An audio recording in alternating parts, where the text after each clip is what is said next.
Hello కానమూకు కథావచనం మోహనవచనం పరిజ్ఞాన హితభాండం నిత్య చదువరి శ్రోతలకు ఆహ్వానం నమస్కారం. చదవదగునెవరు రాసిన తదుపరి చదివిన వెంటనే మరువక పలువురికి వినిపింపబూనిన అది ఏ పరిజ్ఞాన హితభాండమౌపో మహిళ మోహనవచనమై విరాజిల్లు. పరిజ్ఞాన హితభాండం లక్ష్యం ప్రతివారీ సమాచార హక్కు. ఆస్ఫూర్తితోనే ఇప్పుడు ఆంధ్రజ్యోతి సౌజన్యంగా నేరమయ ప్రజాప్రతినిధులపై శాశ్వత నిషేధం అనేటువంటి అంశాన్ని ఇప్పుడు మన కానమోకు కథావచన శ్రోతలకు మీ కానమోకు స్వరంలో విజ్ఞానాంశంగా వినిపిస్తాను, వినండి. నేరమయ్య ప్రజాప్రతినిధులపై శాశ్వత నిషేధం. ఇక వినండి. శిక్ష పడిన వారిని పార్టీ పదవుల్లో ఉండరాదని చెబితే వారు తమ భార్యల ద్వారానో మరెవరి ద్వారానో రిమోట్ కంట్రోల్తో పార్టీని నడిపిస్తారు. అందువల్ల అన్ని రకాల పరిస్థితులను ఊహించి కట్టుదిట్టమైన చర్యలు తీసుకోవాలి. మేం తీసుకునే నిర్ణయం లోపభూయిష్టంగా ఉండరాదు. అలా ఉంటే తీర్పు ఎలాంటి ప్రభావం చూపకపోగా వ్యవస్థపై ప్రజలు మరింతగా విశ్వాసం కోల్పోతారు అంటూ సుప్రీంకోర్టు పేర్కొన్నది. నేర ప్రజాప్రతినిధులపై శాశ్వత నిషేధం. మీ అభిప్రాయం చెప్పండి. కేంద్రానికి ఈసీకి సుప్రీం ఆదేశం. రాజకీయాలు నేరమయం కావడం తీవ్ర అంశం అని ధర్మాసనం వ్యాఖ్య.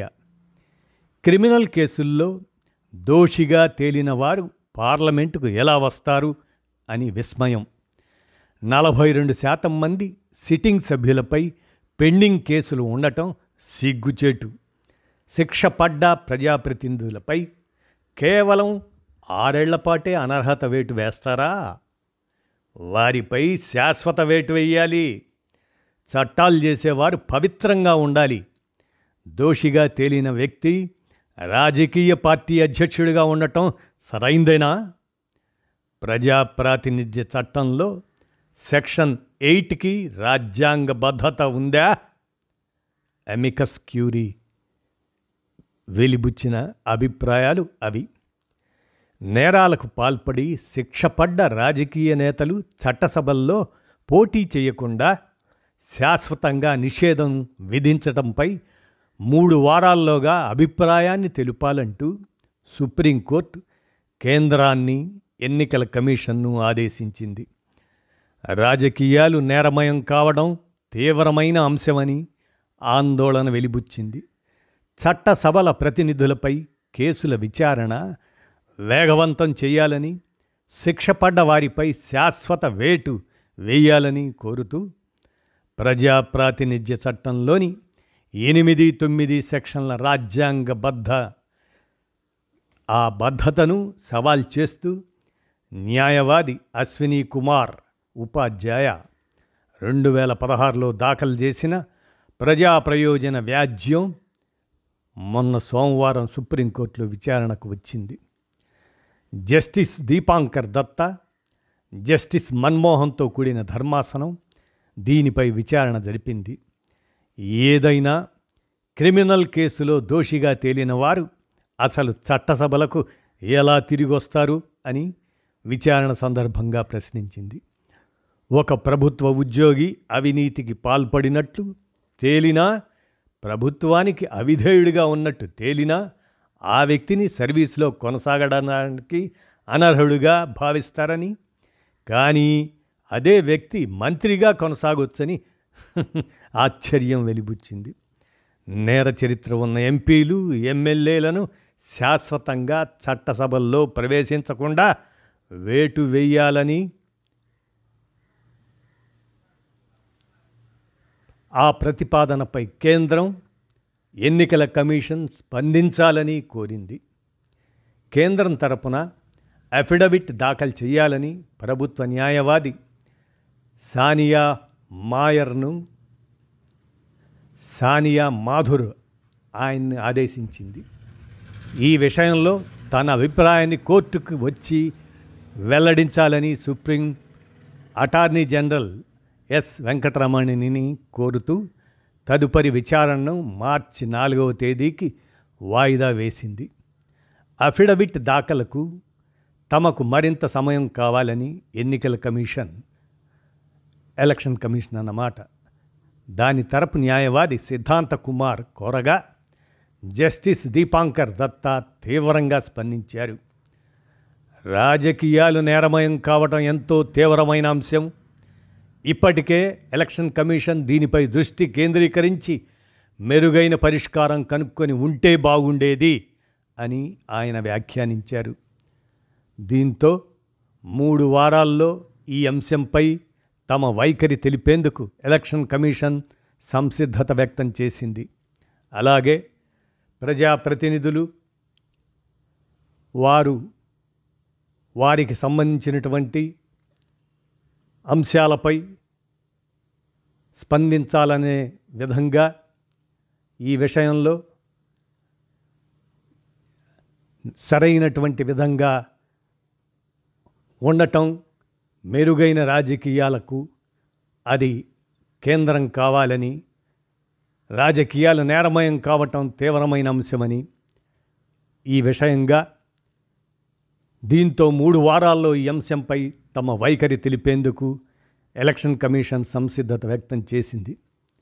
అలాగనే ప్రజాప్రతినిధులపై కేసులను వేగవంతంగా పరిష్కరించే విషయాన్ని హైకోర్టులే పర్యవేక్షించాలని 2023లో chief justice of India justice Chandrachud, justice PS Narasimha, justice Manoj మిశ్రాతో కూడిన త్రిసభ్య ధర్మాసనం నిర్ణయించినందువల్ల ఆ అంశాన్ని తమ ద్విసభ్య బెంచ్ రీఓపెన్ చేయడం సరైంది కాదని, దీన్ని విస్తృత ధర్మాసనానికి అప్పజెప్పాల్సిందిగా చీఫ్ జస్టిస్ సంజీవ్ ఖన్నాకు నివేదించాలని న్యాయమూర్తులు నిర్ణయించారు. అయితే హైకోర్టులు నివేదికలు తెప్పించుకోవడం, వాయిదాలు వేయటం తప్ప ఏమీ చేయడం లేదని, దీనివల్ల ప్రజాప్రతినిధులపై కేసులు వాటిల్లో నిరంతరం ఆలస్యం జరుగుతుందని వారు అభిప్రాయపడ్డారు. ఆర్టికల్ 14 ఉల్లంఘనే అనే విషయంగా ప్రజాప్రతినిధులపై కేసులకు సంబంధించి సుప్రీంకోర్టు పలు ఆదేశాలు జారీ చేసినప్పటికీ, హైకోర్టులు ఆయా కేసులను పర్యవేక్షిస్తున్నప్పటికీ దేశంలో ఎంపీలు, ఎమ్మెల్యేలపై దాఖలైన దాదాపు 5,000 క్రిమినల్ కేసులు పెండింగ్లో ఉన్నాయని సీనియర్ న్యాయవాది అమికస్ క్యూరీ విజయ్ హన్సారియా కోర్టుకు తెలిపారు. నేరాలకు శిక్ష పడ్డ ప్రజాప్రతినిధులపై 6 ఏళ్ల పాటు మాత్రమే అనర్హత వేటు వేయాలన్న ప్రజాప్రాతినిధ్య చట్టంలోని సెక్షన్ 8కి రాజ్యాంగబద్ధత ఉందా? శిక్ష పడ్డ ఒక వ్యక్తి రాజకీయ పార్టీ పెట్టి దానికి పదాధికారిగా కొనసాగటం సరైనదేనా అనే ప్రశ్నలను ఈ బిల్ లేవనెత్తిందని ఆయన పేర్కొన్నారు.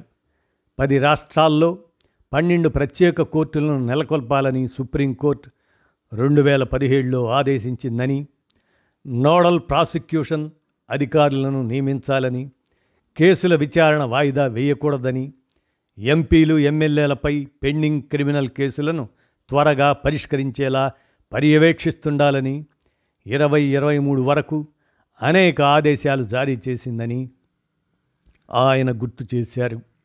అయినప్పటికీ 42% సిట్టింగ్ సభ్యులపై పెండింగ్ కేసులు కొనసాగటం సిగ్గుచేటు. పలు కేసులు 30 ఏళ్లుగా కేసులు పెండింగ్లో ఉన్నాయి అని ఆయన ఆగ్రహం వ్యక్తం చేశారు. చట్టాలు చేసేవారు ఆయా చట్టాల కింద పదవులు నిర్వహిస్తున్న వ్యక్తుల కంటే చాలా పవిత్రంగా మచ్చలేకుండా ఉండాలి. ఒకసారి వారు నైతిక ఉల్లంఘనకు పాల్పడినట్లు తేలితే వారు ఆ పదవిని నిర్వహించడానికి శాశ్వతంగా అనర్హులు కావాలి.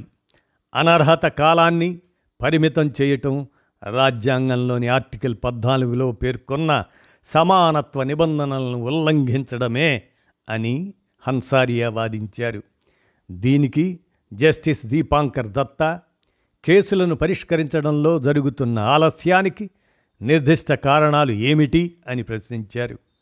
ప్రత్యేక కోర్టులు, ఎంపీలు, ఎమ్మెల్యేల కేసులను కాకుండా ఇతర కేసులు విచారిస్తున్నాయని, అవి కూడా తరచూ వాయిదాలు పడుతున్నాయని, నిందితులు హాజరు కావడం లేదని, కోర్టులు సాక్షులకు సమన్లు జారీ చేసినప్పటికీ సరైన సమయంలో అవసరమైన సమన్లను జారీ చేయడం లేదని ధర్మాసనానికి ఎమికస్ క్యూరీ తెలిపారు.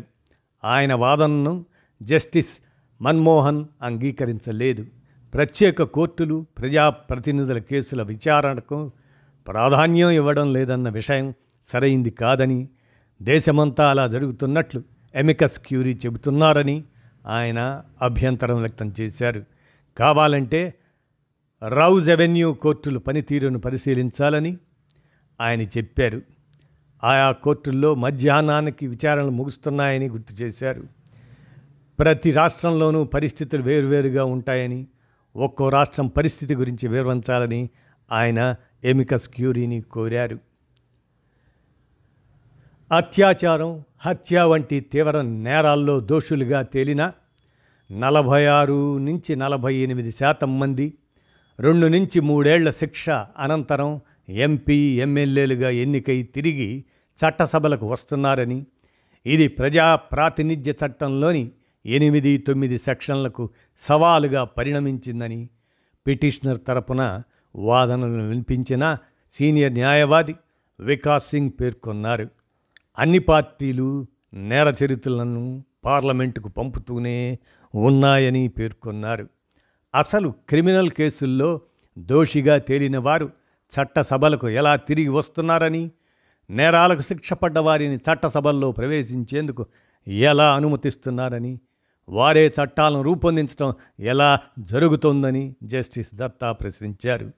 ప్రస్తుత చట్టాల ప్రకారం హత్యా నేరానికి శిక్ష పడ్డ వ్యక్తి కూడా ఒక జాతీయ పార్టీకి అధ్యక్షుడు కావచ్చని, ఆ పార్టీకి ఎలక్షన్ కమిషన్ గుర్తు కేటాయిస్తుందని ఎమికస్ క్యూరీ హన్సారియా తెలిపారు. శిక్ష పడ్డవారు పార్టీ పదవుల్లో ఉండరాదు అంటూ ఎలక్షన్ కమిషన్ మార్గదర్శకాలను జారీ చేయవచ్చునన్నారు. దీనిపై జస్టిస్ మన్మోహన్ స్పందిస్తూ, శిక్ష పడిన వారు పార్టీ పదవుల్లో ఉండొద్దని చెబితే వారు తమ భార్యల ద్వారానో మరెవరి ద్వారానో రిమోట్ కంట్రోల్తోనో పార్టీని నిర్వహిస్తారని వ్యాఖ్యానించారు. ఏది ఏమైనా నేరమయ ప్రజాప్రతినిధులపై శాశ్వత నిషేధం అవసరం అన్నట్లు ఆంధ్రజ్యోతి సౌజన్యంతో ఈ సమాచారాంశాన్ని మన కానమూకు కథావచనం శ్రోతలకు మీ కానమూకు స్వరంలో వినిపించాను. విన్నారుగా. ధన్యవాదాలు.